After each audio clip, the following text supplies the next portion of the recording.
Hello everyone, আজকে আমি পাউরুটি দিয়ে বানিয়েছি খুব সুন্দর একটা রেসিপি, যেটা তোমরা না খেলে বুঝতে পারবে না। এটা ভীষণ সুন্দর টেস্ট হয়েছে। প্রথমে একটা বোলের মধ্যে আমি নিয়ে নিচ্ছি খানিকটা বেসন। বেসনটা একটু বেশি পরিমাণেই নিচ্ছি, যেহেতু পাউরুটির টুকরো অনেক কটাই ছিল। এবার এর মধ্যে আমি দিয়ে দিচ্ছি একটা ডিম।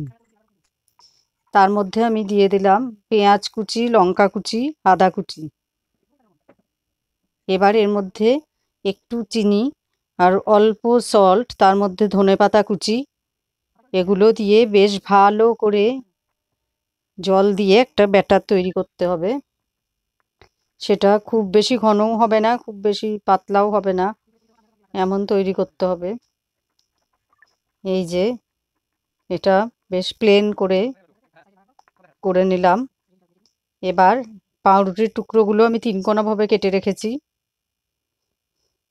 তারপর একটা কড়াইয়ে রিফাইন্ড অয়েল গরম হলে পাউরুটির টুকরো ডুবিয়ে তেলের মধ্যে ছেড়ে দিতে হবে। এবার সেটাকে উল্টে পাল্টে লাল করে ভেজে নিয়েছি। এই যে এটা লাল করে ভেজে নেওয়া হয়েছে। এইভাবেই আমি সব টুকরোগুলোকে ভেজে নিয়েছি। তো ঝটপট তৈরি হয়ে গেল 5 মিনিটে পাউরুটির একটা খুব সুন্দর রেসিপি। এটা সকালেও খাওয়া যেতে পারে অথবা বিকেলেও খাওয়া যেতে পারে।